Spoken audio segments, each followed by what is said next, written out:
أن لا إله إلا الله شهادة تكون للنجاة وسيلة ولرفع الدرجات كفيلة وأشهد أن محمدًا عبده ورسوله الذي أرسله بالحق بشيرا ونذيرا وداعيا إلى الله بإذنه وسراجا منيرا أما بعد فإن أصدق الحديث كتاب الله وأحسن الحدي حدي محمد صلى الله عليه وسلم شباب بولين وشر الأمور محدثاتها وكل محدثة بدعة وكل بدعة ضلالة وكل ضلالة في النار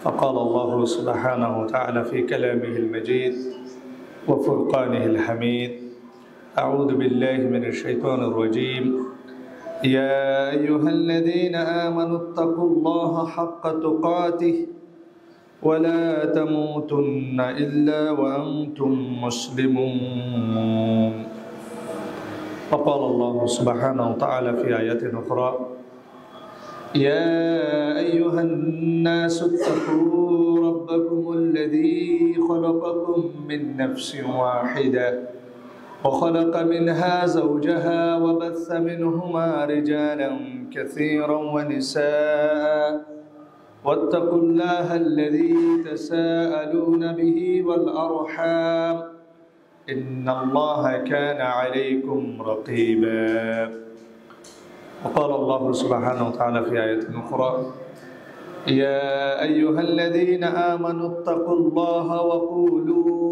قولا سديدا يصلح لكم أعمالكم ويغفر لكم ذنوبكم ومن يطع الله ورسوله فقد فاز فوزا عظيما وقال الله سبحانه وتعالى في آية أخرى يا أيها الذين آمنوا اتقوا الله ولتنظر نفس ما قدمت لغد واتقوا الله إن الله خبير بما تعملون ولا تكونوا كالذين نسوا الله فأنساهم أنفسهم أولئك هم الفاسقون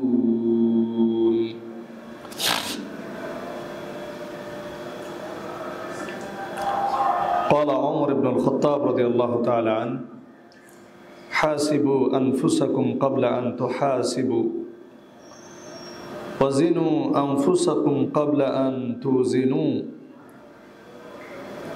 فإنه أحون عليكم في الحساب غدا أن تحاسبوا أنفسكم اليوم الله سبحانه وتعالى সমস্ত প্রশংসা কৃতজ্ঞতা ও গুণগান যে আল্লাহ সুবহানাহু ওয়া তাআলা আমাদেরকে ইয়াউমুল জুমার দিনে মসজিদে আসার বসার পবিত্র কোরআন এবং বিশুদ্ধ হাদিসের আলোকে কিছু কথা শ্রবণ করার তৌফিক দান করেছেন আল্লাহ সুবহানাহু ওয়া তাআলা দরবারে শুকরিয়া আদায় করে খুতবা শুরু করছি আলহামদুলিল্লাহ আইয়ুহাল ইখওয়া ওয়াল আখাওয়াত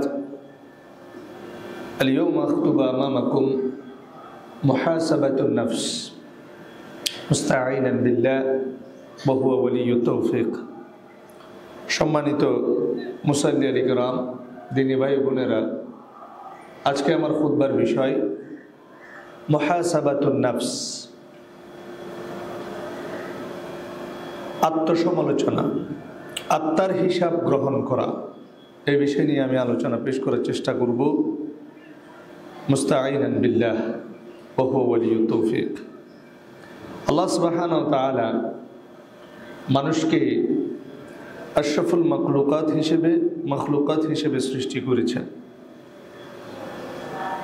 যার কারণে মানুষের মধ্যে চিন্তা এবং আমলের স্বাধীনতা রয়েছে কোনো ব্যক্তি যদি ভালো কাজ করে সে যেমন বাধাপ্রাপ্ত হয় না কোনো ব্যক্তি যদি মন্দ কাজ করে তারপরও সে বাধাপ্রাপ্ত হয় না, তার কাজের স্বাধীনতা রয়েছে।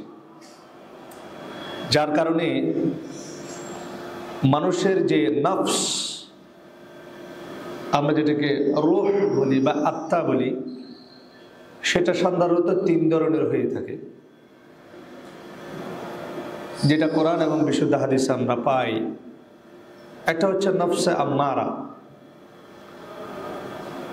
যে নফস শুধুমাত্র অন্যায় কাজ করে থাকে, গুনাহের কাজ করে থাকে। আরেক ধরনের নফস পাওয়া যায়, হয়ে থাকে, সেটাকে বলা হয় নফসে লওয়ামা, যে নফস গুনাহ করে এবং অনুতপ্ত হয়। আরেক ধরনের নফস হচ্ছে নফসে মুতমাইন্নাহ। আমরা জানি ইতমাইন্না থেকে মুতমাইন্না, অর্থাৎ প্রশান্ত নফস। এটা কেমন নফস? যে নফস গুনাহ তো করেই না, সবসময় ভালো কাজের উপর ইস্তেকামত থাকে, ভালো কামে অগ্রগামী হয়, আলহামদুলিল্লাহ। এবার নফসের মকসদ বা যেটাকে আমরা ওয়াস বলতে পারি, সিফাত বলতে পারি, নফসের বৈশিষ্ট্য কি? নফস সাধারণত কোন ক্যাটাগরির? আল্লাহ সুবহানাহু ওয়া তাআলা সূরা ইউসুফে বলছেন, ইন্নান নাফসা লাআম্মারাতুম বিসু ইল্লা মা রাহিমা রাব্বি। নিশ্চয় নফস মানুষকে মন্দ কাজের আদেশ করে থাকে, নাউযুবিল্লাহ। তাহলে নফসের সাধারণ ফিতরাত হচ্ছে সে ভালো কাজ করতে চায় না, সে মন্দ কাজ করতে চায়। ইল্লা মা রাহিমা রাব্বি, তবে যার উপর আল্লাহ রহম করেছেন তার কথা ভিন্ন। যেহেতু নফসের ক্যাটাগরিটা হচ্ছে, নফসের মূল বৈশিষ্ট্যটা হচ্ছে সেটা, সে আপনাকে দিয়ে খারাপ কাজ করাতেই আনন্দিত হয়, সেজন্য আল্লাহ সুবহানাহু ওয়া তাআলা এই মুহাসাবাতুন নফস কোরআন এবং বিশুদ্ধ হাদিসে আল্লাহ রাসূল সাল্লাল্লাহু আলাইহি ওয়াসাল্লামের মুখ থেকে, সাহাবায়ে কেরামের মুখ থেকে আমরা এই মুহাসাবাতুন নফস, আত্মার হিসাবের বিষয়টা পাই। কারণ আপনি যদি নিজের কৃতকর্মের হিসাব না করেন, তাহলে আপনি নফসের দ্বারা প্ররোচিত হয়ে আপনি গুনাহের কাজে ক্রমবর্ধমান হারে আপনি গুনাহের কাজ করতেই থাকবেন। কারণ নফস আপনাকে সেই কাজটাই করাবে, এটা নফসের স্বভাবজাত ধর্ম। আপনি যদি নফসকে নিয়ন্ত্রণ না করেন, এই নফস আপনার নিয়ন্ত্রণের বাইরে চলে যাবে। আল্লাহ সুবহানাহু ওয়া তাআলা এই নফস সম্পর্কে বলছেন, মানুষ যখন ক্রমাগত ধারায় গুনার কাজ করে যায়, আরেকটা সমস্যা মানুষ পড়ে, সেটা হচ্ছে তার ওই নফস হেদায়েত প্রাপ্ত হওয়া থেকে বঞ্চিত হয়ে যায়। বলেন নাউযুবিল্লাহ। কোন নফসের যে হেদায়েত পাওয়ার সম্ভাবনা, সে দুনিয়ায় থাকতে সেটা নষ্ট হয়ে যায় ক্রমাগত গুনাহ করার কারণে, গুনাহ থেকে বিরত না থাকার কারণে। আল্লাহ রাসূল সাল্লাল্লাহু আলাইহি ওয়াসাল্লাম মুমিন বান্দা সম্পর্কে বলছেন, ইন্নাল মুমিনা ইযা আযনাবা কানা নুকতাতুন সাউদাউ ফি কলবি। যখন মুমিন বান্দা গুনাহ করে, তখন তার অন্তরের মধ্যে দাগ পড়ে যায়। ফাইদা তাবা ওয়াস্তাগফারা সুকিলা কলবু। সে যখন তওবা করে, ইস্তেগফার করে, তখন তার এই দাগটা আবার কি হয়ে যায়? অন্তরটা পরিষ্কার হয়ে যায়। ফাইদা জাদাত হাত্তা তা'লু কলবা।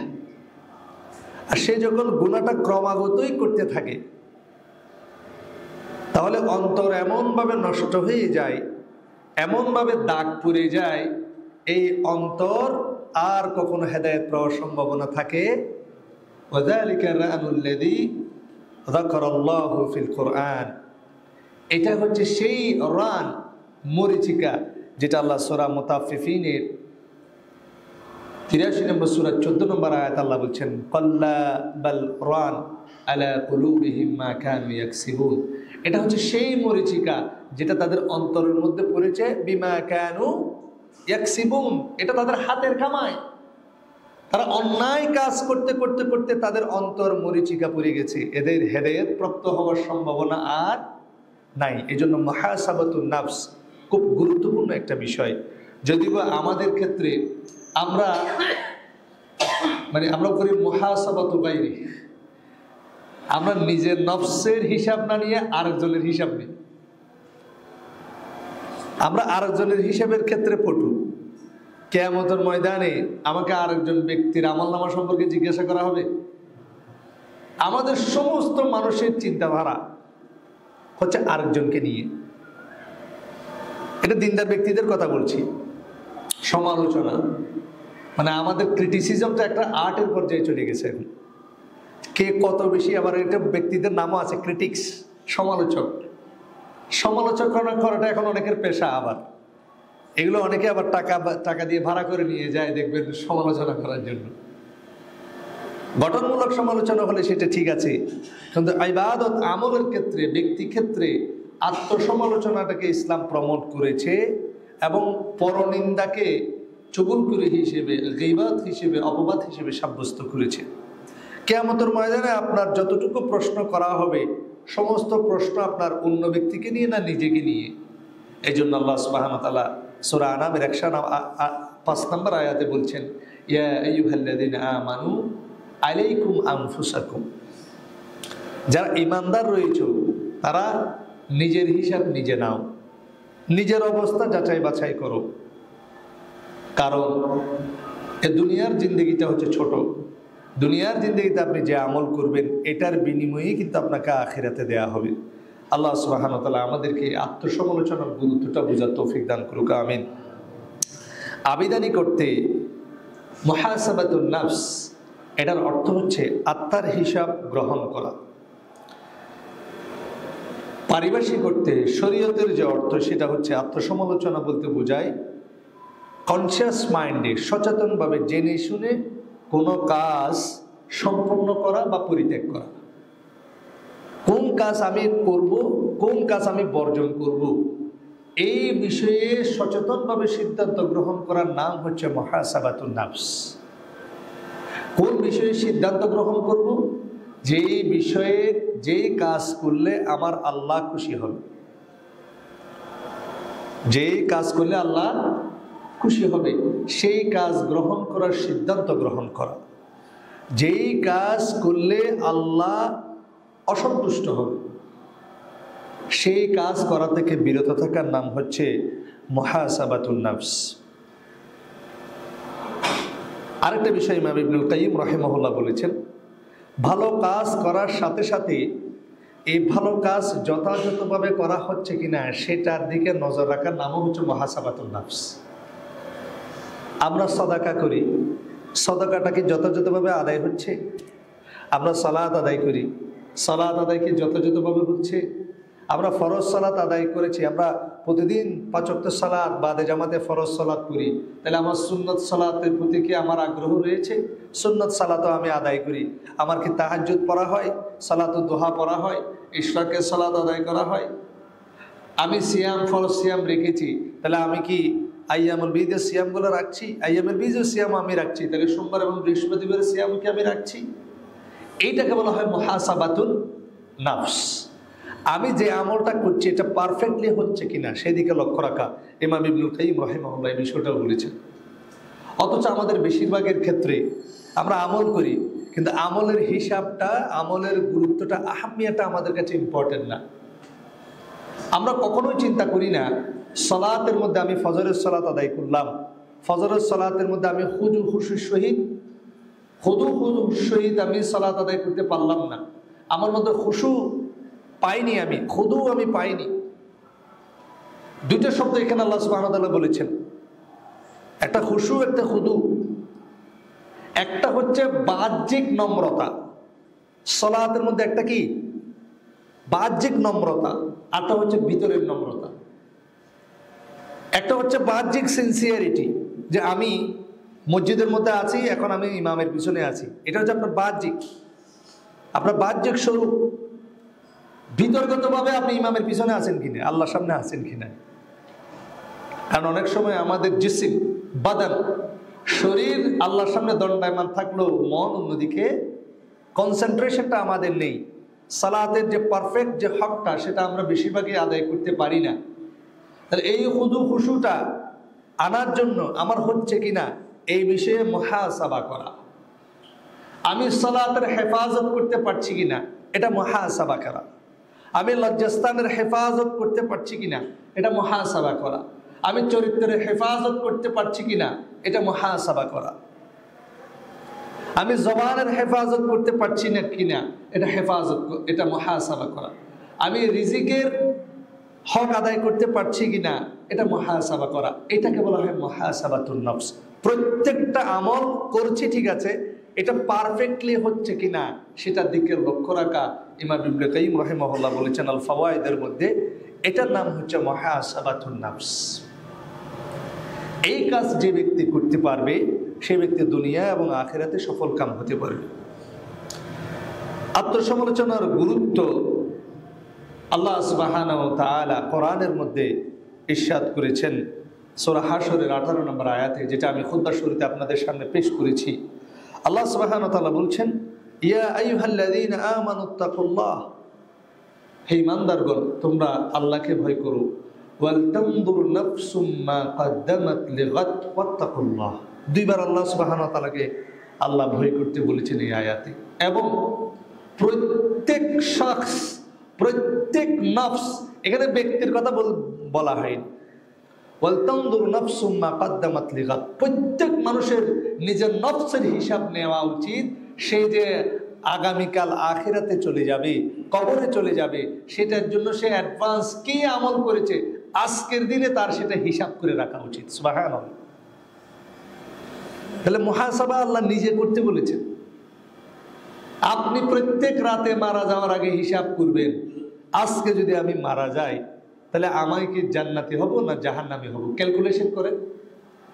আজকে যদি আমি মারা যাই, আমি আজকে ভালো কাজ কত ঘন্টা করলাম, খারাপ কাজ কত ঘন্টা করলাম, কোরআন কতটুকু পড়লাম, হাদিস কতটুকু পড়লাম, আল্লাহর দ্বীন কতটুকু জানার চেষ্টা করলাম, আল্লাহর রাস্তায় কত টাকা দান করার চেষ্টা করলাম, হারাম কাজ থেকে কতটুকু বিরত থাকার চেষ্টা করলাম, আমার অতীতের যে আমল, এই আমলের জন্য আমি তওবা করলাম কিনা, আমার অবস্থা কি হবে, এটার নাম হচ্ছে মুহাসাবা। আল্লাহ এটাই বলছেন, ওয়ালতানজুর নাফসুম মা কদ্দামাত লিগাদ।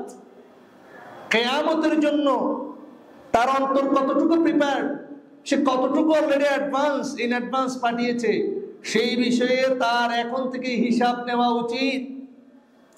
এরপর আল্লাহ বলছেন, ইন্নাল্লাহা খাবীরুম বিমা তা'মালুন, আল্লাহ তোমরা যেটা করে সেই বিষয়ে গাফেল নন। আল্লাহ সুবহানাহু ওয়া তাআলা তোমরা ওয়ামাল্লাহু বিগাফিলিন আম্মা তা'মালুন, অন্য আয়াতে আল্লাহ বলছেন তোমরা যা করো সে বিষয়ে আল্লাহ গাফেল নন, আল্লাহ সব কিছু জানেন। ওয়ালা তাকুনু কাল্লাযীনা নাসুল্লাহ, তোমরা তাদের মতো হইও না যারা আল্লাহকে ভুলে গেছে। ফাআনসাহুম আনফুসাহুম, যার কারণে এরা আত্মভোলা হয়ে গেছে। উলাইকা হুমুল ফাসিকুন, এরা ফাসিক। তাহলে যারা নফসের হিসাব নেয় না, উদ্ভ্রান্তের মতো চলাফেরা করে, আপনি দেখবেন মানুষের যেই মানুষগুলা নিজের ক্ষেত্রে সিনসিয়ার নয়, অন্যের ক্ষেত্রে সিনসিয়ার, এই ব্যক্তিগুলো সম্পর্কে আল্লাহ সুবহানাহু ওয়া তাআলা বলছেন তারা গাফেল। আপনাকে নিজের হিসাব নিতে বলা হয়েছে। আপনি যে দুনিয়ার জীবন অতিবাহিত করছেন, আপনি কি নিজের হিসাব নিচ্ছেন? যদি আপনি নিজের হিসাব না নেন, আল্লাহ বলছেন ওয়ালা তাকুনু কাল্লাযীনা নাসুল্লাহ, আপনি ওই ব্যক্তির মতো যে ব্যক্তি আল্লাহকে ভুলে গেছে, নাউযুবিল্লাহ। আর আল্লাহ বলছেন যে ব্যক্তি আল্লাহকে ভুলে যাবে, ফাআনসাহুম আনফুসাহুম, সে আসলে আত্মভোলা হয়ে গেছে, সে জাহান্নামের রাস্তা ধরেছে, সে ফিসকের রাস্তা ধরেছে, সে ফাজিলের রাস্তা ধরেছে, সে শয়তানের রাস্তা ধরেছে, নাউযুবিল্লাহ। আল্লাহ সুবহানাহু ওয়া তাআলা আমাদেরকে সেখান থেকে হেফাজত করুক, আমিন। প্রত্যেক নফস, প্রত্যেক শখসের উচিত, আমি আমার এলমে, আজকে যদি আমি মারা যাই তাহলে আমি এই যে কবরের জন্য, হাসরের জন্য কতটুকু আমল আমার জন্য প্রেরণ করলাম, আমার কবরে কি শাস্তি হবে, আমার কি আল্লাহ জাহান্নামের আযাব দেবেন, আমার কি কবরের আযাব পাওয়ার পসিবিলিটি রয়েছে, যদি থেকে থাকে আমার করণীয় কি, বর্জনীয় কি, সেই বিষয়ে আজকে সিদ্ধান্ত নেওয়া, আজকে হিসাব গ্রহণ করার নাম হচ্ছে মুহাসাবাতুন নফস। ইমাম ইবনুল কাইয়িম রাহিমাহুল্লাহ বলছেন, আল্লাহ সুবহানাহু ওয়া তাআলা সূরা হাশরের 18 নম্বরের এই আয়াতের মধ্যে প্রত্যেক মুমিনের জন্য মুহাসাবাতুন নফস, আত্মসমালোচনা করাটা ওয়াজিব করে দিয়েছেন, বলেন সুবহানাল্লাহ। তাহলে নিজের নফসের হিসাব নেওয়া সুন্নাত, মুস্তাহাব না ওয়াজিব? ওয়াজিব। ফরজ, অবশ্যই আপনাকে এই হিসাবটা নিতে হবে। এরপর আল্লাহ সুবহানাহু ওয়া তাআলা সূরাতুল আ'রাফের 201 নম্বর আয়াতে বলছেন, ইন্নাল্লাযীনা তাকাউ ইযা মাসসাহুম তাইফুম মিনাশ শাইতান তাযাক্কারু ফাইযা হুম মুবসিরুন। ইন্নাল্লাযীনা তাকাউ মাসসাহুম তাইফুম মিনাশ শাইতান, যাদের মনে আল্লাহর ভয় রয়েছে, যারা আল্লাহ সুবহানাহু ওয়া তাআলাকে ভয় করে, ইযা মাসসাহুম তাইফুম মিনাশ শাইতান, তাদের উপর শয়তানের আগমন ঘটার সাথে সাথেই তাযাক্কারু, তারা সতর্ক হয়ে যায়। সুবহানাল্লাহ। ফাইযা হুম মুবসিরুন, তাদের বিবেচনা শক্তি জাগ্রত হয়ে ওঠে। তাহলে মুত্তাকি বান্দা হওয়ার এখানে আল্লাহ সুবহানাহু ওয়া তাআলা একটা সিম্পটম বলেছেন আপনাকে। আপনি মুত্তাকি বান্দা কিনা এটা আপনি নিজেকে কিভাবে বুঝবেন, সেটার একটা সিম্পটম আল্লাহ এই আয়াতে দিয়েছেন। যারা আল্লাহকে ভয় করবে, যারা নিজের নফসের হিসাব নেবে, যখনই কোনো আমল সে করতে যাবে এবং এই আমল যখন সে দেখবে এটা খারাপ আমল, গুনাহের আমল, শয়তানের ওয়াসওয়াসায় পড়ে সে এক কাজটা করছে, সাথে সাথে তার ভালো কাজ করার যে টেন্ডেন্সি সেটা জাগ্রত হয়ে উঠবে, তার ঈমানি শক্তি জাগ্রত হয়ে উঠবে এবং সে ওই খারাপ কাজটা করা থেকে বিরত থাকবে। বলে সুবহানাল্লাহ। যদি আপনি ওই কাজটা করে থাকেন তাহলে আপনার মুহাসাবাতুন নাফস ঠিক আছে, অর্থাৎ আপনি ভালো কাজ করার সময় আপনি উৎফুল্ল হন। যখনই মন্দ কাজ করা প্রবণতা আপনার মধ্যে আসেন, বিরত থাকার শক্তিটা আপনার মধ্যে যদি থাকে তাহলে আপনি মনে করবেন আপনি মুত্তাকি বান্দা, আপনার মধ্যে তাকওয়া রয়েছে। আর যদি হারাম কাজের সাথে আপনি আষ্টে পৃষ্ঠে যান, লেপ্টে যান, হারাম কাজের সাথে আপনি অভ্যস্ত হয়ে যান, এটার কারণে আপনার কোনো তাগাদা কাজ করে না আপনার শরীরে যে আমি what I have doing is wrong, আমাকে এখান থেকে বিরত থাকতে হবে। এই ধরনের টেন্ডেন্সি যার মধ্যে থাকবে না, তাহলে আল্লাহ সুবহানাহু ওয়া তাআলা বলছেন এরা মুত্তাকি বান্দা হতে পারে না, এরা মুত্তাকি বান্দা নয়। আত্মসমালোচনার গুরুত্ব সম্পর্কে ওমর ইবনুল খাত্তাব রাদিয়াল্লাহু তাআলা আনহুর একটি কৌল খুতবার শুরুতে আপনাদের সামনে বলেছি। ওমর ইবনুল খাত্তাব রাদিয়াল্লাহু তাআলা আনহু বলছেন, হাসিবু আনফুসাকুম ক্বাবলা আন তুহাসিবু, যে তোমরা হাসিবু আনফুসাকুম, নিজের হিসাব তোমরা গ্রহণ করো, মুহাসাবা করো, আত্মসমালোচনা করো, নিজের আত্মার হিসাব নাও। ক্বাবলা আন তুহাসিবু, তোমাদের হিসাব, ক্বাবলা আন তুহাসাবু, তোমাদের হিসাব গ্রহণ করার আগে তোমরা তোমাদের হিসাব গ্রহণ করো। তোমরা তোমাদের হিসাব নাও, তোমাদের হিসাব গ্রহণ করা হবে।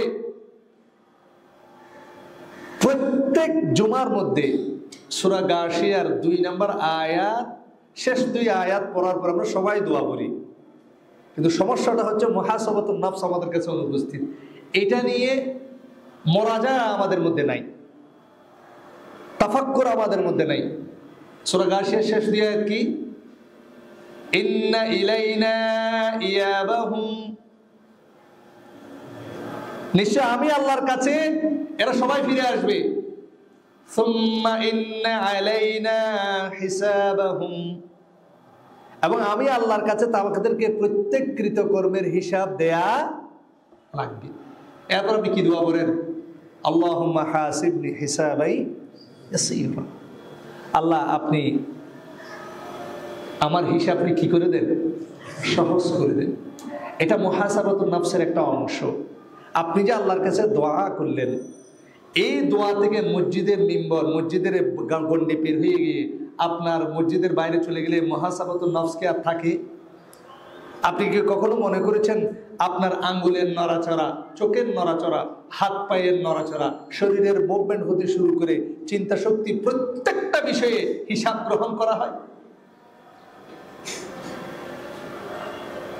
মিথকালা যাররা, আল্লাহ রাসূল সাল্লাল্লাহু আলাইহি ওয়াসাল্লাম, আল্লাহ সুবহানাহু ওয়া তাআলা বলেছেন মিথকালা যাররা,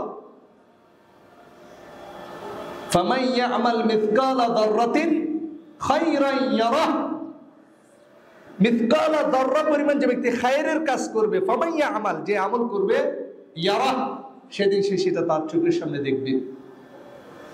ওয়া মান ইয়ামাল মিথকালা যাররাতিন শাররান ইয়ারাহ, শার, অন্যায় কাজ যদি যাররা পরিমাণ হয় সেটাও তার আমল নামায় সে দেখতে পাবে।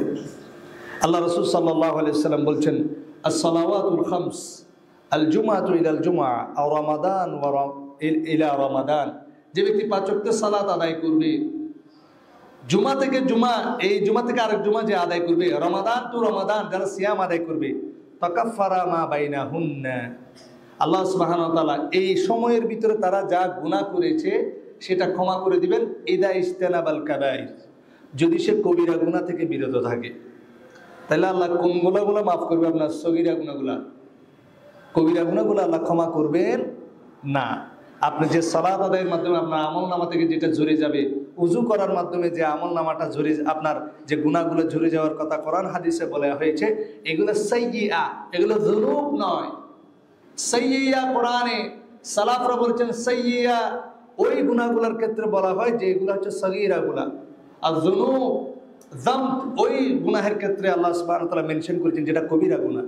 আমাদের অনেকের আশায় রয়েছেন আমি তো অনেক গুনাহ করি, স্বেচ্ছায় ইচ্ছায় অনিচ্ছায় অনেক গুনাহ করি, যেহেতু 5 ওয়াক্ত নামাজ পড়ি, জুমার সালাত আদায় করি, রমজানের সিয়াম আদায় করি, আল্লাহ আমার আমলনামার মধ্যে গুনাহগুলো মাফ করে দিবেন না।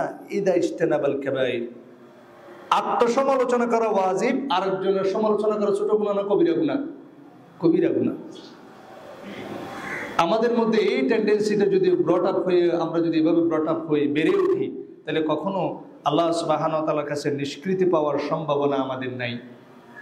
ওমর ইবনুল খাত্তাব রাদিয়াল্লাহু তাআলা কোন ব্যক্তি? যে ব্যক্তি আল্লাহ সুবহানাহু ওয়া তাআলার কাছে জান্নাতের সার্টিফিকেট পেয়েছেন, এরপরও ওমর ইবনুল খাত্তাব রাদিয়াল্লাহু তাআলা তার জবানায় আল্লাহ রাসূল সাল্লাল্লাহু আলাইহি সাল্লামের মৃত্যুর পরে ওয়াইসার কারনী যখন মদিনার মধ্যে এসেছিলেন, ওমর ইবনুল খাত্তাব রাদিয়াল্লাহু তাআলা আনহু আল্লাহ রাসূল সাল্লাল্লাহু আলাইহি সাল্লামের ওসিয়ত অনুযায়ী ওয়াইসার কারনীকে বলেছেন, তুমি আল্লাহর কাছে আমি ওমর ইবনুল খাত্তাবের জন্য মাগফিরাত, ইস্তিগফার, ক্ষমা প্রার্থনা করো। বলুন সুবহানাল্লাহ। এরা হচ্ছে সাহাবী। এদের মুহাসাবা ছিল এমন যে নিশ্চিত আমি জান্নাতে যাব। এরকম যদি আমাদের কারো জান্নাতের দারাজাত আমরা পেতাম, তাহলে আমাদেরকে আর ঠেকাই কি? তাবুক যুদ্ধে উসমান রাদিয়াল্লাহু তাআলা আনহু দানের পরে আল্লাহ রাসূল সাল্লাল্লাহু আলাইহি সাল্লামের ঘোষণা ছিল এমন যে আজকে পর থেকে উসমানের যা বল হোক না কেন জান্নাতকে ঠেকাইতে পারবে না। সুবহানাল্লাহ। জান্নাত তার জন্য কনফার্ম, যে আমল সে করবে। এতটুকু নিশ্চয়তা আল্লাহ রাসূল সাল্লাল্লাহু আলাইহি ওয়াসাল্লাম দিয়েছেন, তার আমল যাই হোক আজকের পর থেকে তার জন্য জাহান্নাম হারাম। এরপর উসমান রাদিয়াল্লাহু তাআলা আনহুকে যখন শহীদ করা হয়, তিনি কোরআন তেলাওয়াতরত অবস্থায় ছিলেন। সুবহানাল্লাহ। উসমান রাদিয়াল্লাহু তাআলা আনহু যখন কবর দেখতেন তখন তিনি কান্না করতেন।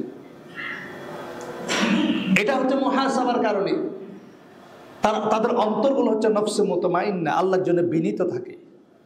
এরাই হচ্ছে প্রকৃত মুমিন। জান্নাতের কনফার্মেশন পাওয়ার পরও যারা গুনাহকে ভয় করছে, আল্লাহর গজবকে ভয় করছে, এরা হচ্ছে মুত্তাকি। এদের মধ্যে মুহাসাবা রয়েছে। মুহাসাবা রয়েছে আম্বিয়া ইকরামের মধ্যে। আদম আলাইহিস সালাতু ওয়াস সালামকে যখন প্রত্যেকটা মানুষ গিয়ে বিচার কার্য শুরু করার জন্য বলবে, আদম আলাইহিস সালাতু ওয়াস সালাম আল্লাহর কাছে যাবে না মুহাসাবার কারণে। আদম জানেন আমি আপনি হলে বলতাম আল্লাহ তো মাফ করে দিয়েছেন, গেলে অসুবিধা কোথায়? গেলে অসুবিধা, গেলে তো ক্ষমা করে দিয়েছে। আদম আলাইহিস সালাতু ওয়াস সালাম কি আল্লাহ গুনাহ রেখে দিয়েছেন না ক্ষমা করে দিয়েছেন? রব্বানা যালামনা আনফুসানা ওয়া ইল্লাম তাগফির লানা ওয়া তারহামনা লানাকুনান্না মিনাল খাসিরিন। দোয়াও শিখিয়ে দিয়েছেন আল্লাহ। এ দোয়া আল্লাহ কবুলও করেছেন, ক্ষমা করে দিয়েছেন। এরপর আদম আলাইহিস সালাতু ওয়াস সালাম মুহাসাবার কারণে, নিজে গিল্টি ফিল হওয়ার কারণে সেখানে যাবে না। দেখেন গুনাহ মাফ পেয়েছেন, এরপর বলবে আমি একটা অপরাধ করেছি। আল্লাহ যদি হুট করে জিজ্ঞেস করে বসে আমি কি বলবো? এটাকে বলা হয় মুহাসাবা। আমার কাছে গিয়েছি, মুসা আলাইহিস সালাতু ওয়াস সালাম যে ভুল করেছেন, আল্লাহকে ভুলটা রেখে দিয়েছেন না ক্ষমা করে দিয়েছেন? কোরআনের আয়াত, রব্বি ইন্নী যালামতু নাফসি ফাগফিরলি। আল্লাহ আমি তাকে খুন করতে চাইনি, মারতে চাইনি, মেরে দিয়েছি, মারা গেছে, আল্লাহ এটা আমার ইন্টেনশন ছিল না, ফাগফিরলি, আল্লাহ আপনি আমাকে ক্ষমা করে দিন। ফাগাফারা লাহ, আল্লাহ তাকে ক্ষমা করে দিলেন। কোরআনের বক্তব্য। এরপর মুসা আলাইহিস সালাতু সালাম কিয়ামতের ময়দানে বলবে আমার পক্ষে আল্লাহর কাছে যাওয়া সম্ভব নয়, কারণ আমি যে কথা বলেছি, যে কাজ করেছি, যদি আল্লাহ আমাকে জিজ্ঞেস করে, এটাকে বলা হবে মুহাসাবা। আর আমাদের মতো হচ্ছে উদ্যত অহংকার, যে যত গুনাহ করতে পারে তার উদ্যত তত বেশি, অহংকার তত বেশি। আপনার কি মৃত্যুর ভয় হয়? তাযকিরাতুল মউত আপনার হয়? মনে হয় যে এই মুহূর্তে আপনি মারা যেতে পারেন, তাহলে আপনার মুহাসাবা ঠিক আছে। তাহলে আপনি অন্যায় কাজ কিভাবে করেন? নিজের হিসাব বাদ দিয়ে বাইরের হিসাব, মানুষের হিসাব কিভাবে নেন? লা হাওলা ওয়ালা কুওয়াতা ইল্লা বিল্লাহ। শয়তান আমাদের সমস্ত আমল বরবাদ করে দেওয়ার জন্য কত সুন্দর টেকনিক নিয়ে নিয়েছে। আমি উদাহরণটা এমন ভাবে দিই, ধরেন আপনি একটা ব্যাংক অ্যাকাউন্ট করলেন, ওই ব্যাংক অ্যাকাউন্টে আপনার সাথে আরেকজন বন্ধু এফডিআর করল। তিনি 1 কোটি টাকার এফডিআর করলেন, আর আপনি 1 কোটি টাকার লোন নিলেন। কথা বুঝতে পারছেন? আপনি নিয়েছেন কি? লোন। আর আপনার বন্ধু দিয়েছে টাকা জমা, আপনি টাকা নিয়েছেন। তাহলে হওয়ার কথা ছিল আপনি ঋণগ্রস্ত, আপনার পেমেন্ট করার কথা ব্যাংকে, আপনি ঋণগ্রস্ত। আর আপনার বন্ধু টাকা পাওয়ার কথা, কারণ সে টাকা এফডিআর করেছে, কিন্তু ঘটনা হয়ে গেছে উল্টা। আপনার অ্যাকাউন্টে টাকা আসা শুরু করেছে, আর ওনাকে টাকা পরিশোধ করা লাগতেছে। বিষয়টা এরকম হলে কেমন হইতো? এক্সাক্ট এই কাজটা আমরা করতেছি মুহাসাবার বিপরীত কাজ করতে গিয়ে। নিজের সমালোচনা করতে না গিয়ে আমরা যখন আরেকজনের সমালোচনা করি, তখন অটোমেটিকলি আমার যে আমলগুলা, ভালো আমলগুলা, সেটা ওই ব্যক্তির আমলনামায় চলে যাচ্ছে। আমি সালাত আদায় করতেছি, আমলনামা আমার আমলনামায় আসার কথা, যাচ্ছে কার আমলনামায়? যার সমালোচনা করছি তার। সাদাকা দিতেছি আমি, ভালো আমল করতেছি আমি, তাহলে সওয়াবটা আমার আমলনামায় যাওয়ার কথা, যাইতেছে কার আমলনামায়? যার সমালোচনা করছি তার আমলনামায়। আর সেই ব্যক্তি যতগুলা গুনাহ করছে, এই গুনার শাস্তি পাওয়ার কথা তার আমলনামায় থাকার কথা, এগুলো আমার আমলনামায় চলে আসতেছে। এমন অনেক মুত্তাকি বান্দা কিয়ামতের ময়দানে আমার আপনার চেয়ে বড় বড় দাড়ি টুব্বা জুব্বা পাগড়িওয়ালা মানুষ কিয়ামতের ময়দানে উঠে যখন তাকে জেনার শাস্তি দেয়া হবে, সুদের শাস্তি দেয়া হবে, ঘুষের শাস্তি দেয়া হবে, হারামের শাস্তি দেয়া হবে, সে আল্লাহকে বলবে, আল্লাহ রে, আমি জিন্দেগিতে জেনার কাছেও যাইনি, অথচ আমাকে জেনাকারীদের সাথে শাস্তি দেওয়া হচ্ছে। মানে আপনাকে কয়েদিতে নিয়ে জেলখানা নিয়ে গিয়ে আপনাকে রাখা হয়েছে মার্ডার কেসের আসামির সাথে। আপনি বললেন যে আমি তো কোনো মার্ডার করি নাই, তাহলে মার্ডার কেসের আসামির সাথে আমাকে রাখা হয়েছে কেন? আমি তো ফাঁসির আসামি না, তাহলে ফাঁসির আসামিদের সাথে আমাকে ফাঁসির আসামিদের যে কম্পার্টমেন্ট, সেখানে কেন রাখা হয়েছে? Exactly it will happen in the ইয়াউমাল কিয়ামা। আখিরাতে কিয়ামতের ময়দানে এটাই হবে। আপনি বলবেন, আল্লাহ আমি তো মানুষ খুন করিনি, জেনা করিনি, ব্যভিচার করিনি, এই গুনার শাস্তি কেন আমাকে দেয়া হচ্ছে? তাকে জবাব দেয়া হবে, আপনি ওই জেনাকারীর সমালোচনা করতেন, যে ব্যক্তির সমালোচনা করতেন সে হয়তো জেনা করতো, সে ঘুষ খেত, হারাম খেত। দেখেন, আপনি কথাগুলো দেখেন, আপনি এমন ব্যক্তির সমালোচনা করেছেন সে মুত্তাকি না হয়তোবা, আল্লাহ নিজে বলছেন ওই ব্যক্তি ফাসিক ছিল, আপনি তার সমালোচনা করতে গিয়ে তাকে নেককার বানায় জান্নাতে দিয়ে নিয়ে গেছেন, আর আপনি নেককার হয়ে গিয়ে তার আমলনামাগুলো নিয়ে আপনি জাহান্নামে চলে আসছেন। নাউযুবিল্লাহ। কত সুন্দর করে শয়তান আমাদের আমলগুলো বরবাদ করার জন্য মাস্টার প্ল্যান বাস্তবায়ন করছে, এবং আমরা সেগুলোকে বিল্ড আপ করছি। আমরা নিজেরা আত্মসমালোচনাকারী না হয়ে আমরা সমালোচনাকারী হয়ে যাচ্ছি, আমরা গীবতকারী হয়ে যাচ্ছি, চুগলখুরি হয়ে যাচ্ছি। অথচ এই বিষয়গুলো নিয়ে আমাদেরকে হিসাবেই দেয়া হবে না, আমাদেরকে জিজ্ঞাসা করা হবে না, বলা হবে না অমুক ব্যক্তি এই কাজ করেছে, এই ব্যক্তির এই বিষয়ে তোমার মন্তব্য কি, জিজ্ঞাসাই করা হবে না। আমরা মানুষকে শুদ্ধ করতে আমরা অভ্যস্ত, আমরা আমাদের প্রাণান্তর প্রচেষ্টা চালিয়ে যাচ্ছি, মানুষের সমালোচনা করার জন্য সব কাজ করে যাচ্ছি, সমস্ত তাজাসসুতি হতে শুরু করে সমস্ত কাজ করে যাচ্ছি, কিন্তু নিজের হিসাবের বেলায় আমরা গাফেল, নিজের হিসাবের বেলায় আমরা মিসকিন। আল্লাহ আমাদেরকে হেফাজত করুক, আমিন। এটাই ওমর ইবনুল খাত্তাব রাদিয়াল্লাহু তাআলা আনহু বলছেন, এরা হচ্ছে সাহাবী, আম্বিয়া ইকরাম, এরা হচ্ছে আমাদের জন্য গাইডলাইন, এরা হচ্ছে সালাফ, আমাদেরকে এদের অনুসরণ করতে হবে। জান্নাতের নিশ্চয়তা পাওয়ার পরেও ওনারা নিজেদের আমলের হিসাব নিয়েছে, অথচ আমাদের জান্নাতের টিকিট পাওয়া তো দূরের কথা, ঈমান ঠিক আছে কিনা। এমন যুগে আমরা বসবাস করছি, আল্লাহ রাসূল সাল্লাল্লাহু আলাইহি ওয়াসাল্লাম বলছেন যে কাকিতা ইল্লাইলিল মুসলিম, অন্ধকার তিমির রাতের মতো ফিতনা আমাদেরকে পেয়ে বসেছে। এমন আমল, এমন কাজ, এমন সারাউন্ডিং, আমরা সকাল বিকাল ঈমান হেফাজত করার মধ্যে, ঈমান হেফাজতের চ্যালেঞ্জের মধ্যে রয়েছে। জান্নাত কত দূরে কিবা। আসসাবিরু ফীহি আলা দীনিহি কাল কাবিদি আলাল জামার, হাতের মধ্যে আগুন রাখাচ্ছে আর ভয়ঙ্কর অবস্থা নিজের ঈমান টিকিয়ে রাখার অবস্থা। সেখানে নিজেদেরকে পরিশুদ্ধ না করে আমরা আরেকজনকে পরিশুদ্ধ করার জন্য মাঠে নেমেছি। আল্লাহ আমাদেরকে হেফাজত করুক, আমিন। এই জন্য মুহাসাবাতুন নফস খুব জরুরি বিষয়। কেউ যাতে আপনাকে ধোঁকা না দেয়। আমরা কিন্তু ধোঁকায় পড়ে যাই। দুই ধরনের অপরাধী রয়েছে সমালোচনার ক্ষেত্রে। একটা হচ্ছে কোনো ব্যক্তি কারো সমালোচনা করে, আরেকজন ব্যক্তি সেটা সাফাই গায়, দুইজনের সমান অপরাধী। ইফকের ঘটনায় আমরা জানি মায়েশা রাদিয়াল্লাহু তাআলা আনহাকে অপবাদের শাস্তি দিয়েছিলেন কিছু মুনাফিক, আব্দুল্লাহ ইবনে উবাই সহ কিছু মুনাফিক। তিনজন সাহাবী বিশ্বাস করেছিলেন এবং সেই বিষয়ে আল্লাহ রাসূল সাল্লাল্লাহু আলাইহি ওয়াসাল্লামের কাছে প্রস্তাব পেশ করেছিলেন। দুইজন সাহাবী ছিলেন পুরুষ, একজন ছিলেন মহিলা। তার মধ্যে এমন একজন সাহাবী ছিলেন যিনি তার ভরণ পোষণ চলতো আবু বকর রাদিয়াল্লাহু তাআলা আনহুর অর্থ দিয়ে।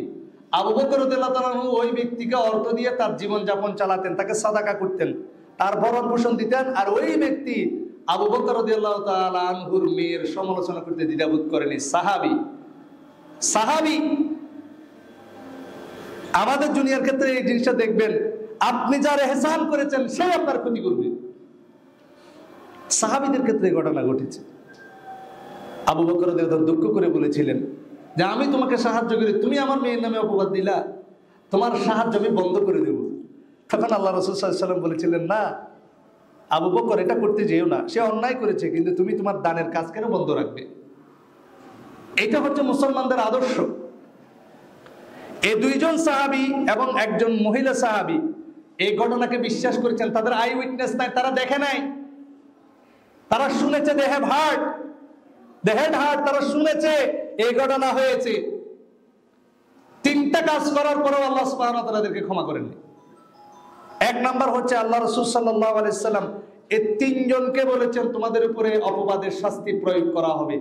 ৮০ বেত্রাঘাত করা হয়েছে, তিনজনকে ৮০ বেত্রাঘাত করা হয়েছে। হাসান বিন সাবিত রাদিয়াল্লাহু তাআলা আনহুর মতো জলিলুল কদর সাহাবীকে ৮০ বেত্রাঘাত করা হয়েছে, শুধুমাত্র এই অপবাদকে বিশ্বাস করার কারণে। উনি দেখেনি, তিনজন সাহাবী ৮০ বেত্রাঘাত করে মারা হয়েছে, তিনজনে তওবা করেছে।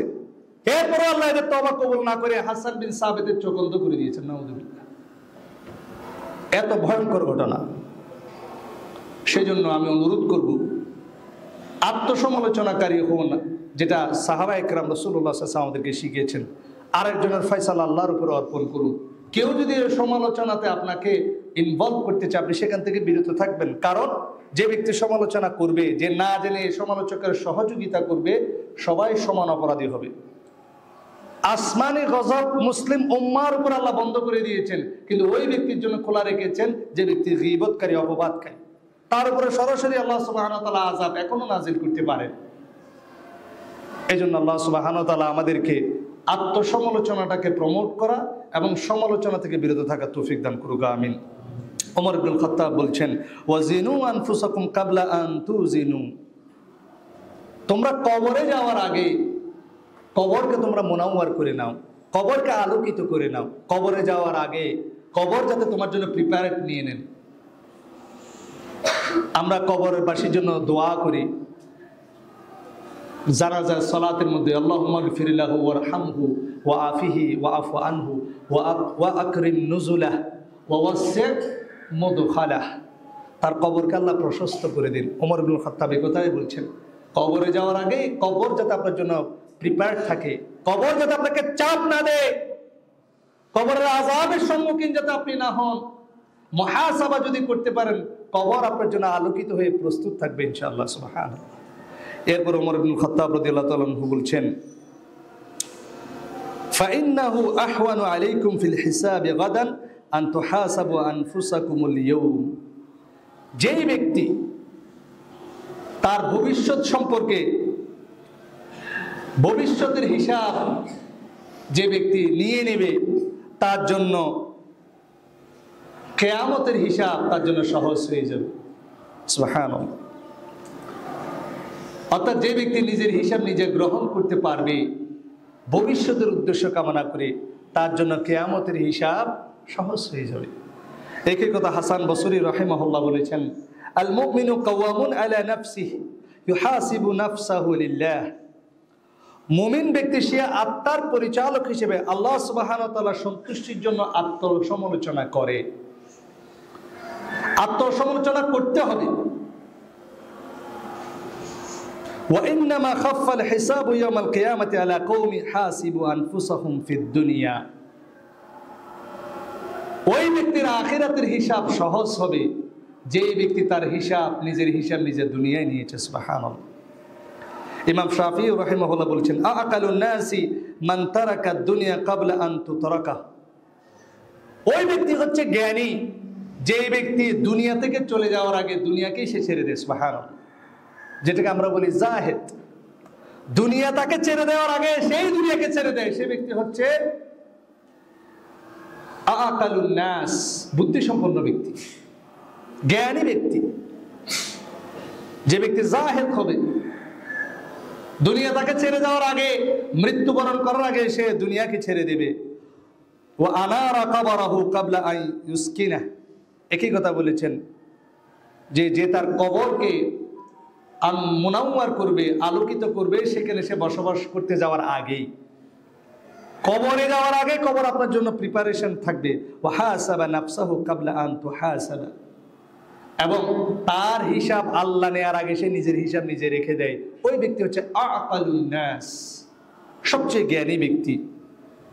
মালিক ইবনে দিনার রাহিমাহুল্লাহ একই কথা বলেছেন, আল্লাহ রহম ওই বান্দার প্রতি যে তার নফসকে কোনো মন্দ কাজের পরে বলে, তুমি কি এর সাথী নও, তুমি কি এর সঙ্গী নও, অতঃপর তাকে নিন্দা করে, অতঃপর তার লাগাম টেনে ধরে। বলেন সুবহানাল্লাহ। অতঃপর আল্লাহর কিতাবের উপর তাকে আটকে রাখে, তখন সে হয় তার পরিচালক। ফাকানা লাহা কাঈদান। নফসের পরিচালনাকারী যদি আপনি নিজে হতে পারেন, নিজে যদি ভালো কাজে আপনার নফসকে আপনি ড্রাইভ করতে পারেন, তাহলে মালিক ইবনে দিনার রাহিমাহুল্লাহ বলছেন অবশ্যই আপনি জাহান্নামের আগুন থেকে বেঁচে যাবেন, মন্দ ফায়সালা থেকে বেঁচে যাবেন। জাহান্নাম থেকে যদি আপনি বেঁচে যেতে চান, অবশ্যই আপনাকে আপনার নফসের পরিচালক হিসেবে আবির্ভূত হতে হবে। নিজের নফসের পরিচালনা অন্য কারো কাছে দেয়া যাবে না। তাহলে আমরা যতটুকু জানলাম আত্মসমালোচনা করার উপকারিতাটা কি। কোনো ব্যক্তি যদি মুহাসাবাতুন নাফস করে সে কি কি ফায়দা পাবে। এক, কোনো ব্যক্তি যদি মুহাসাবাতুন নাফস করে তার নিজের দোষ ত্রুটি তার সামনে চলে আসবে। আপনার মুহাসাবাতুন নাফস পারফেক্টলি হচ্ছে কিনা সেটা যাচাই বাছাই করার ওয়ে হচ্ছে আপনি কি অন্যের ত্রুটি দেখেন না নিজের ত্রুটি দেখেন। এই জন্য আবু দারদা রাদিয়াল্লাহু তাআলা আনহু বলেছেন, আল ইলমু সালাসাতু আশবা। ইলম হচ্ছে তিন বিগত। মান আদখালা ফি শিবরিল আউয়াল তাকাব্বারা, মান দাখালা ফি শিবরিল আউয়াল তাকাব্বারা। যে ব্যক্তি ইলমের প্রথম বিগতে, প্রথম স্তরে, তবাকে যে ব্যক্তি পৌঁছে সে অহংকারী হয়ে যায়। এটা ইলমের প্রাথমিক লেভেল। ওয়ামান দাখালা ফি শিবরিল থানি তাওয়াদা। যে ব্যক্তি ইলমের দ্বিতীয় স্তরে, দ্বিতীয় তবাকে, দ্বিতীয় বিগতে যায় সে বিনয়ী হয়। ওয়ামান দাখালা ফি শিবরিল থালিস আলিমা আন্নাহু লা ইয়ালাম। আর যে ব্যক্তি ইলমের সর্বোচ্চ লেভেলে যায় সে আত্মসমালোচনাকারী হয়, সে জানতে পারে সে আসলে কিছুই জানে না। বলেন সুবহানাল্লাহ। নাসিরউদ্দিন আলবানী রাহিমাহুল্লাহকে তার একজন ছাত্র হাত টেনে ধরে চুমা খেলেন। তখন নাসিরউদ্দিন আলবানী রাহিমাহুল্লাহ তাকে বললেন, তুমি আমার হাত ধরে চুমু খেলে কেন? তখন তিনি বললেন, ইয়া শাইখ, আপনারাই বলেছেন কিবারুল আলেম, উলামা যারা রয়েছেন, আলেম যারা রয়েছেন তাদের হাতে চুমু খাওয়া জায়েজ, আপনি আলেম, সেজন্য আপনার হাতে চুমু খেলাম। আলবানী রাহিমাহুল্লাহ বলেছেন, লাস্তু বিআলেম আনা জাহিল। আমি আলেম নই, আমি একজন মূর্খ মানুষ। লা হাওলা ওয়ালা কুওয়াতা ইল্লা বিল্লাহ। সুবহানাল্লাহ। নাসিরউদ্দিন আলবানী রাহিমাহুল্লাহর মতো ব্যক্তি।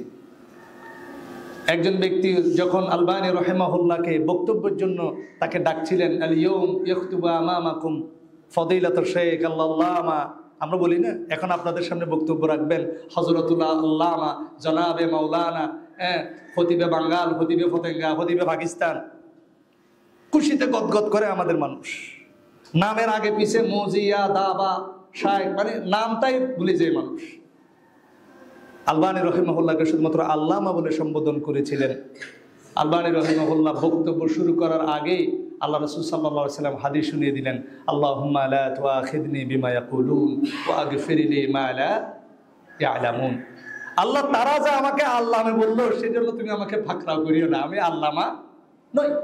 ওয়া আগফির লি মা লা ইয়ালামুন, আর আল্লাহ আমার সম্পর্কে তারা যেটা জানে না সে বিষয়ে আপনি আমাকে মাফ করে দিন। সুবহানাল্লাহ। কুল্লু বনি আদম খাত্তাউন, এখানে আল্লামা কে হবে?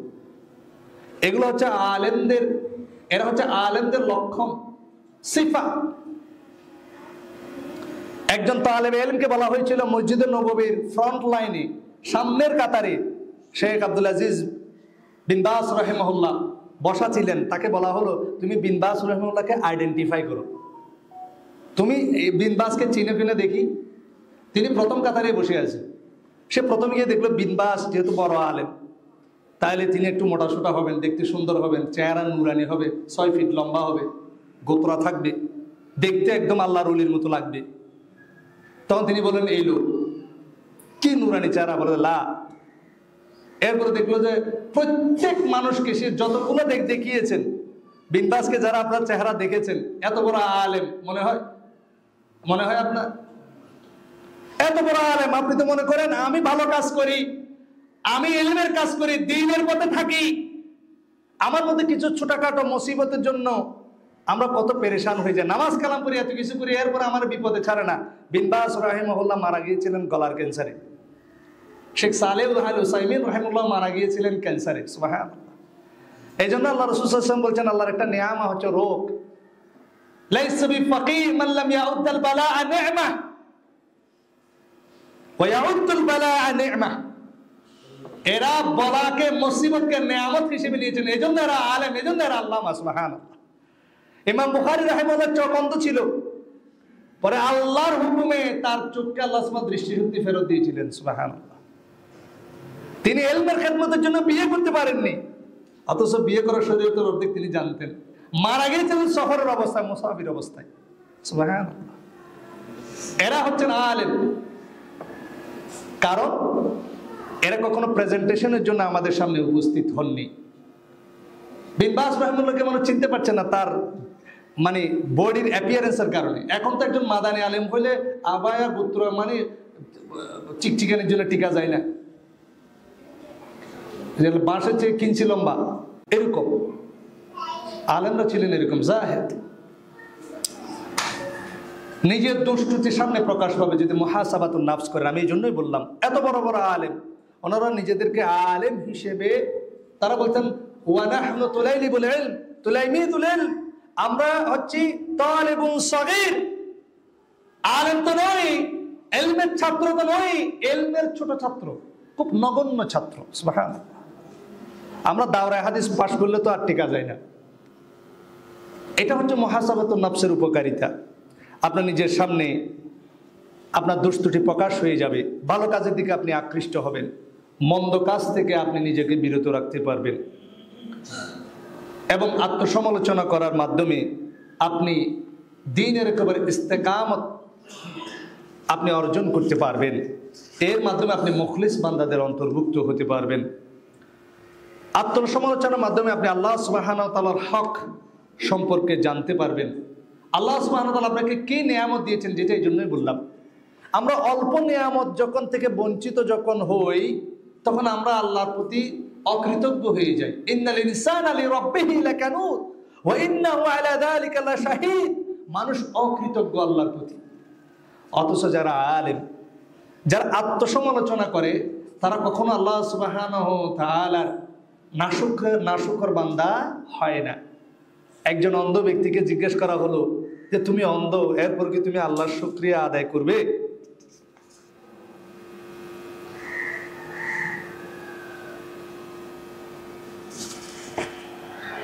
অন্ধ ব্যক্তি বললেন, আমি আল্লাহ সুবহানাহু ওয়া তাআলার শুকরিয়া আদায় করি এই কারণেই যে আল্লাহ সুবহানাহু ওয়া তাআলা আমাকে অন্ধ করে সৃষ্টি করেছেন। হয়তো এটার মধ্যে নেয়ামত কি, হয়তো আল্লাহ আমাকে এত ভালোবাসেন, তিনি আমাকে এই জন্য অন্ধ করে সৃষ্টি করেছেন, মৃত্যুর পরে কিয়ামতের ময়দানে প্রথম আমি যে জিনিসটা আমার চোখের মাধ্যমে দেখতে পাবো সেটা হচ্ছে আমার আল্লাহ সুবহানাহু ওয়া তাআলা। এই জন্য আল্লাহ আমাকে অন্ধ করে সৃষ্টি করেছেন। আল্লাহ চান না আমি এই চোখ দিয়ে আর কোনো কিছু দেখি, সর্বপ্রথম যাকে দেখবো তিনি আমার আল্লাহ। এই জন্য আল্লাহ আমাকে অন্ধ করে সৃষ্টি করেছেন।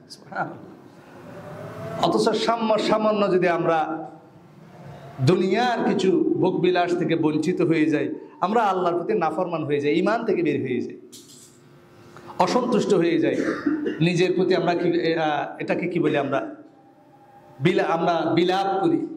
আপনার সন্তান মারা গিয়েছেন, বিলাপ করা শুরু করেছে। আপনার রিজিকের সমস্যা হয়েছে, বিলাপ করা শুরু করেছে। আপনার আমল ইবাদত নষ্ট হওয়া শুরু করেছে। আপনি বলছেন আমার রিজিকের ঠিক নাই, চাকরির ঠিক নাই, আপনার ইবাদত বন্দেগী সব বেঠিক হয়ে গেছে। এটা ইমানদার ব্যক্তির হয়, এই কারণে সে ব্যক্তি আত্মসমালোচনা থেকে দূরে চলে যায়। এই জন্য মুহাসাবাতুন নফস আমাদের জন্য খুব জরুরি বিষয়। আল্লাহ সুবহানাহু ওয়া তাআলা আমাদেরকে মুহাসাবাতুন নফস প্রতিনিয়ত করার তৌফিক দান করুক, আমিন। আত্মসমালোচনা আপনি কিভাবে করবেন, এটার তরিকাটা কি, তরুকটা কি? এক নাম্বার হচ্ছে আল্লাহ সুবহানাহু ওয়া তাআলা আদেশসমূহ আদায়ের ব্যাপারে আত্মসমালোচনা করা। আল্লাহ সুবহানাহু ওয়া তাআলা আমার মধ্যে কি হক পান এই বিষয়ে চিন্তা ভাবনা করা এবং আল্লাহর হক আমি যথাযথভাবে আদায় করেছি কিনা সেই বিষয়ে সবসময় ফিকির করা। এটা মুহাসাবাতুন নফস করার একটা পদ্ধতি। আল্লাহ সুবহানাহু ওয়া তাআলার ইবাদতের মধ্যে আল্লাহর হক হচ্ছে 6টি। আল-আউয়াল, আমলের মধ্যে খুলুসিয়ত থাকা, আল-ইখলাসু লিল্লাহি সুবহানাহু ওয়া তাআলা। ইবাদত হতে হবে শুধুমাত্র কার জন্য? আল্লাহকে খুশি করার জন্য।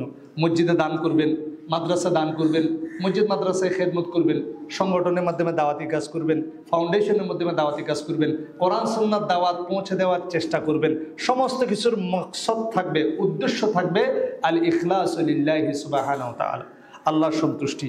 দুই নম্বর হচ্ছে তার মাঝে আল্লাহর জন্য নসিহত থাকা, অর্থাৎ আল্লাহর একত্ববাদের প্রতি সঠিক বিশ্বাস স্থাপন করা, তাওহীদুল উলুহিয়ার উপর ইস্তেকামত থাকা। 2, আল মুতাবাআতু লিরাসূলিল্লাহি সাল্লাল্লাহু আলাইহি ওয়াসাল্লাম, প্রত্যেকটা ক্ষেত্রে রাসূলুল্লাহ সাল্লাল্লাহু আলাইহি ওয়াসাল্লামের ইত্তেবা অনুসরণ করা এবং তার আনুগত্যের মধ্যে থাকা। 4 নাম্বার হচ্ছে একাগ্রতা থাকা, প্রত্যেক কাজের মধ্যে যাতে নিষ্ঠা থাকে, ইন্টেনশন থাকে, নিয়ত যাতে পরিশুদ্ধ হয়। 5 নাম্বার হচ্ছে নিজের উপর আল্লাহর ক্ষমতা কর্তৃত্বের পূর্ণ উপলব্ধি থাকা। আল্লাহ সুবহানাহু ওয়া তাআলা যে কাদির, ওয়া হুয়া আলা কুল্লি শাইইন কাদির, সমস্ত বিষয়ে কর্তৃত্ববান। সভরেনিটি যে আপনি আপনার আল্লাহকে দিয়েছেন সেটা যাতে আপনার মেন্টালিটির মধ্যে থাকে। 6 নাম্বার হচ্ছে অতঃপর এই সকল বিষয়দের প্রতি নিজের ত্রুটি হচ্ছে কিনা সেই বিষয়ে অনুতপ্ত থাকা।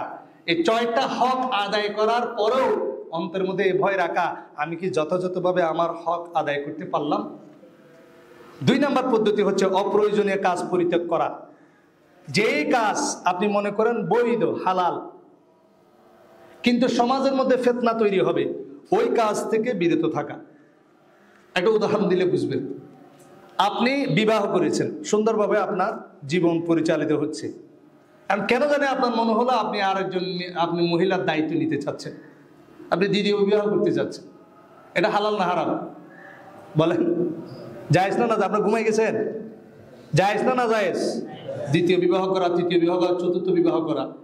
বাংলাদেশে এরকম অনেকে ট্রাই করতে গিয়েছে, রংপুর মেডিকেল, রাজশাহী মেডিকেল, চিটাগং মেডিকেলে ভর্তি হওয়া লাগছে। কেউ খুন করে ফেলেছে, কেউ তাকে আহত করেছে, জীবনের জন্য শেষ করে দিয়েছে। বাকি বিষয়টা বললাম না, আপনারা খবরের পত্রিকায় জানেন। এটা হচ্ছে ফিতনা। হালাল বিষয়, বৈধ বিষয়, কিন্তু এই কাজ করতে গেলে আপনি এক্সিস্টিং আপনার স্ত্রী ঈমান থেকে বের হয়ে যাবে, কুফরি কালাম বের হবে, সে মামলা মোকদ্দমায় চলে যাবে, পর্দা থেকে বের হয়ে যাবে, হারাম কাজে লিপ্ত হয়ে যাবে, আপনার সন্তানদের ভবিষ্যৎ নষ্ট হয়ে যাবে। এই কাজগুলো থেকে বিরত থাকাও কিন্তু মুহাসাবার অংশ। হালাল বিষয়, বৈধ বিষয়, কিন্তু ইসলাম এগুলোকে ফরজ ওয়াজিব করেননি, হাইলি রিকমেন্ডেড করেননি। এই কাজ করলে আপনি ফিতনার মধ্যে পড়ে যাবেন। এই কাজ নাসরবান্দা হয়ে কাজটা করবেন, এরপরে ফিতনা করে নিজের আমল বরবাদ করে দেবেন। এই কাজ থেকে বিরত থাকার নামও হচ্ছে মুহাসাবা, নিজেকে নিয়ন্ত্রণ করা। অনেকের মধ্যে আবার এটা রয়েছে, যে বিয়ে করতে পারেননি, টাকাও নাই, পরিবারও বিয়ে দিচ্ছে না, তখন তাদের মধ্যে পদস্খলিত হওয়ার সম্ভাবনা রয়েছে। কিরে ভাই, আপনি কি কালকে বাঁচবেন, এটার কোনো গ্যারান্টি আছে? অনেক ভাই আমাদেরকে বললেন বিয়ে করতে পারতেছেন, এই জন্য ইমান টিকিয়ে রাখা কষ্ট। লা হাওলা ওয়ালা কুওয়াতা ইল্লা বিল্লাহ। সামান্য বিয়ের জন্য আপনার ইমান নষ্ট হয়ে যাচ্ছে। আপনার মনে রাখা উচিত, ইমাম ইবনে তাইমিয়া রাহিমাহুল্লাহ বিয়ে করেননি, এত বড় আলেম। ইমাম বুখারী রাহিমাহুল্লাহ বিয়ে করেননি। অনেক সাহাবায়ে কেরামের এক্সাম্পল আপনাদেরকে দিতে পারবো যারা দুনিয়া থেকে চলে গেছেন বিবাহ না করার মাধ্যমে। ওনাদের শরীয়ত অর্ধেক থেকে গেছে না। এই ধরনের আমরা ফ্যান্টাসিগুলো থেকে আমাদেরকে বিরত থাকতে হবে। আপনার ম্যাচুরিটি লাগবে, শারীরিক সক্ষমতা, মানসিক সক্ষমতা লাগবে। আপনি যেহেতু বলছেন বিয়ে না করার কারণে আপনার ইমান নষ্ট হওয়ার পথে, আপনি বিবাহ করার উপযুক্তই না। আর পাত্রী চাচ্ছেন আমার কাছে, আমি জীবনেও এই সকল পাত্রকে পাত্রীস্থ করবো না যাদের এইটুকু কনফিডেন্ট নেই। যে ব্যক্তি নারীর কারণে ফিতনায় পড়ে যায়, যে ব্যক্তি নারীর কারণে ইমান থেকে বের হয়ে যাওয়ার মতো অবস্থা হয়, আপনার ইমানের দাম কি আছে? আপনি তো একটু সুন্দরী নারী পড়লে খ্রিস্টান হয়ে যেতে পারেন, ইহুদি হয়ে যেতে পারেন, ঠিক না? আপনি তো নারীর ফিতনায় পড়ে গেছেন। এগুলোর নাম হচ্ছে মুহাসাবা। যখন কোনো বিষয়ে আপনার প্রয়োজনীয় বিষয়, আপনার জন্য বৈধ সেটা এই বিষয়টা, কিন্তু এরপরও ওইখান থেকে বিরত থাকা। আপনি যদি এই মুহূর্তে বিয়ে করেন, আপনার পরিবার সমস্ত কিছু আপনি ধ্বংসের সম্মুখীন করে ফেলবেন। মা বাবার সাথে আপনার সম্পর্ক নষ্ট হয়ে যাবে, সমাজের সাথে সম্পর্ক নষ্ট হয়ে যাবে। বিয়েটা আপনি 1 বছর পরে করলে কোনো সমস্যা নেই, কিন্তু জিদ আপনার এখনই বিয়ে করতে হবে, শরীয়ত বলছে। এগুলো হচ্ছে বৈধ বিষয়, কিন্তু এগুলো থেকে বিরত থাকার নাম হচ্ছে মুহাসাবা। বৈধ বিষয়, আপনি এখন বিয়ে করে বালেক হয়েছেন। একটা ছেলের বয়স 14 বছর, তার স্বপ্নদোষ হয়েছে, সে এখন বিয়ে করা জায়েজ না জায়েজ বলেন তো? আপনার ছেলে আমার মাদ্রাসা ক্লাস 7-এ পড়ে, আমার মাধ্যমে আপনারা বললাম আমি বিয়ে করব, এটা তার জন্য বৈধ না অবৈধ? কিন্তু বৈধ বিষয় হলো সামাজিক প্রেক্ষাপটের কারণে, সামাজিক অবস্থানের কারণে, বিভিন্ন কারণে তার জন্য অপেক্ষা করা। একটা মেয়েকে যদি আপনি এখন, আপনার মেয়ে ক্লাস 7-এ পড়ে, তার বিয়ে দিলে আপনি বিভিন্ন ধরনের প্রবলেমে পড়বেন, আইনগত জটিলতার মধ্যে আপনি পড়তে পারেন, এটা বৈধ। কিন্তু সেটার জন্য একটু সময় ক্ষেপণ করা, একটু সময় নেওয়া, এটা ইসলামের মধ্যে বলেছেন বৈধ বিষয় ফিতনা থেকে বিরত থাকার উদ্দেশ্যে, বৈধ বিষয়ে আপনার অপ্রয়োজনীয় হানাহানি মারামারিতে লিপ্ত না হওয়া, এই বিষয়ে এক্সাজুরেশন না করা, অতিরিক্ত বাড়াবাড়ি না করা। আল্লাহ সুবহানাহু ওয়া তাআলা এই দুইটা বিষয়ে আমাদেরকে মুহাসাবা করার তৌফিক দান করুক। আমিন। শেষ যে বিষয়টা, সেটা হচ্ছে ক্ষমা প্রার্থনা করা ও সৎ আমল করা। আল্লাহ রাসূল সাল্লাল্লাহু আলাইহি ওয়াসাল্লামের আগে পরে গুনাহ না থাকার কারণ পরেও আল্লাহ রাসূল সাল্লাল্লাহু আলাইহি ওয়াসাল্লাম বলছেন, তুবু ইলাল্লাহ, তোমরা আল্লাহর কাছে তওবা করো। ফাইন্নী আতুবু ওয়া আস্তাগফিরুল্লাহ আকতার মিন ৭০ মাররাহ, নিশ্চয় আমি মুহাম্মদ সাল্লাল্লাহু আলাইহি ওয়াসাল্লাম আল্লাহর কাছে প্রতিদিন ৭০ বারের অধিক তওবা করি। সুবহানাল্লাহ। ইস্তেগফার করা বেশি বেশি, প্রত্যেক আমলের জন্য সবসময় আস্তাগফিরুল্লাহ ওয়া আতুবু ইলাইহি, আস্তাগফিরুল্লাহ ওয়া আতুবু ইলাইহি, তওবা করা বেশি বেশি, ইস্তেগফার করা, নিজের অন্তরকে পরিশুদ্ধ করার জন্য তওবা খুব ইম্পর্টেন্ট একটা বিষয়। আল্লাহ রাসূল সাল্লাল্লাহু আলাইহি ওয়াসাল্লাম বলেছেন, ফাইদা তাবা ওয়াস্তাগফারা সুকিলা কালবুহু, তার অন্তর পরিষ্কার হয়ে যায় তওবা করার কারণে। এবং সৎ আমল করা, নেক আমল করা, আমলে সালেহের মধ্যে লেগে থাকা। দান করবেন, আপনি এমন একটা কাজ করেছেন যেটা আল্লাহ ক্রুদ্ধ হয়েছেন, সাথে সাথে আপনি দান করে দেন। আপনার শরীরের মধ্যে আপনি ওয়া আনতা ইনদাল মুসিবা, বিপদে পড়ে গেছেন, সাথে সাথে দান করেন, 2 রাকাত সালাত আদায় করেন। ওয়া আতবিস সাইয়্যাতাল হাসানাতা তামহুহা, if you commit any crime, follow it up by good deeds, it will erase the effect of your sin. গুনাহ হয়েছে, ভালো কাজ করেন, এটা আপনার খারাপ কাজের আল্লাহর যে গজব, আল্লাহ যে ক্রুদ্ধ হওয়া, সেটাকে মিটিয়ে দেবে। সুবহানাল্লাহ।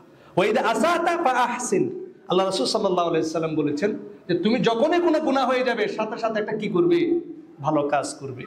এটা হচ্ছে মুহাসাবার 3 নাম্বার পদ্ধতি। 1 নাম্বার হচ্ছে আল্লাহর হকগুলো আদায়ের ব্যাপারে সবসময় সিনসিয়ার থাকা। 2 নাম্বার বৈধ হলেও অপ্রয়োজনীয় বিষয় থেকে বিরত থাকা। 3 নাম্বার বেশি বেশি ইস্তেগফার করা এবং সৎ আমল করা। 4 নাম্বার হচ্ছে মানুষের গীবাহ, মানুষের সমালোচনা, মানুষের তাজাসসুসি, মানুষকে আলজাম অপবাদ দেয়া থেকে বিরত থাকার মাধ্যমে নিজের আমলের হেফাজত করা। আপনি হয়তোবা বলতে পারেন এই লোকটা হয়তোবা অপরাধী, কিন্তু এটার জন্য আমাকে আল্লাহ সুবহানাহু ওয়া তাআলা কৈফিয়ত নেবেন না। আবার হয়তোবা আমি মানুষের কারণে প্রতারিত হয়ে একটা ভালো মানুষকে আমি